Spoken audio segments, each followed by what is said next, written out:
I subtly move a pawn on the side of the board, not giving away a hint of my plans, then press the button on the clock, my mind moves back to what will happen after we're done. For all my fantasizing, I've never actually betted any of my opponents. I usually pick up men in the bar afterward while enjoying a well-deserved cocktail, men who are more than happy to pound me in ways even the most crushing of chest blows can't do.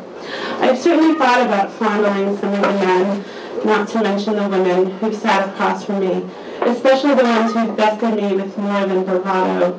Being surrounded by so much sheer brain power is often enough to make me drip, as I wonder if some of these men could come close to doing with their bodies what they do with their minds: overpower, attack, pursue, conquer.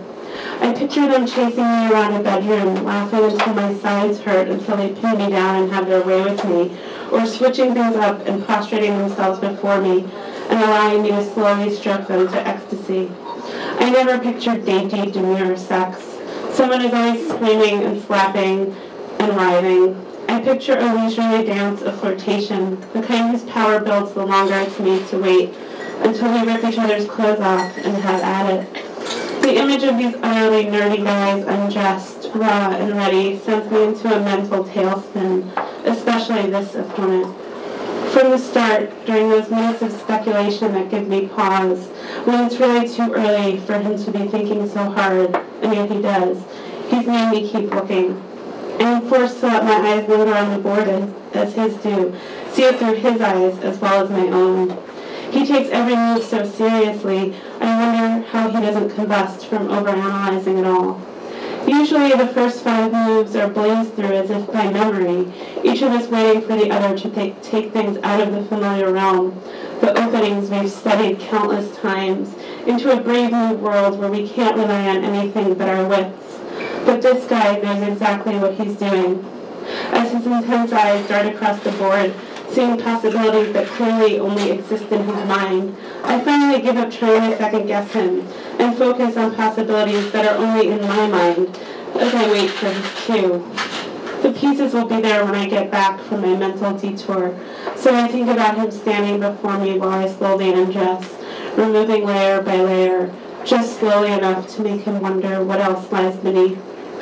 As the game gets more complex, we start to draw a crowd, pulled in by the complications we've brought to this uncharted territory.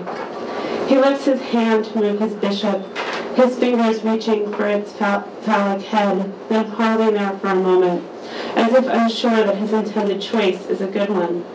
The rule is, if you touch it, you move it, but as long as he keeps his fingers there, he can still move it wherever he wants.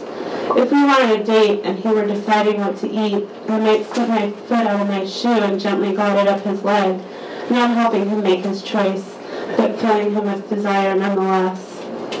Instead, I shift to the side, straining forward enough to let a tiny bit more cleavage show.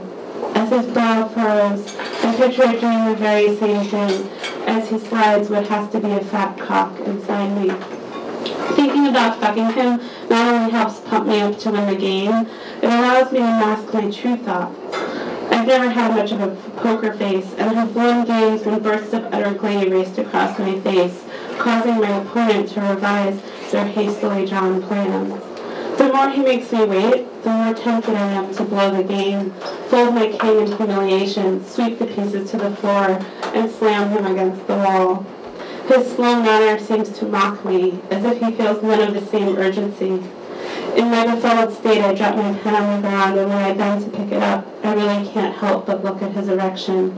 Oh, it's there all right, silently straining against his jeans, thick and solid and all mine. At least it will be once we get this damn game over with. I sit back, but still feel antsy, twiddling with the pen in my lap. His eyebrows twitch and he bites his lip as his eyes careen around from one side of the board to the next. Eventually I stand and stroll behind him, try to literally look at the board from his angle, his side, but even so, I miss what he's been plotting all along. It seems so obvious once I fall into his trap, but until then, I'm utterly confident in my moves. I have no time to be shocked or fight back. His pieces have already entered my lair. I'm exposed just as surely if I were strung up, spread eagled, my pussy open and vulnerable. That's what I think about as I tremblingly move my king one short step away from doom. But he comes at me again, this time moving faster, pouncing. A quick glance at his face finds it smooth, unmarked by wrinkles, as my heart pounds at this new development. The onlookers fade from my peripheral vision as we duke it out on the board. A glimmer of an exit path beams at me, but he squelches in a moment until my king stands naked, quivering, before I'm forced to surrender him to the obvious conclusion. Yet I don't feel like I've lost. My brain is on fire, not to mention my pussy. I'm going to end there.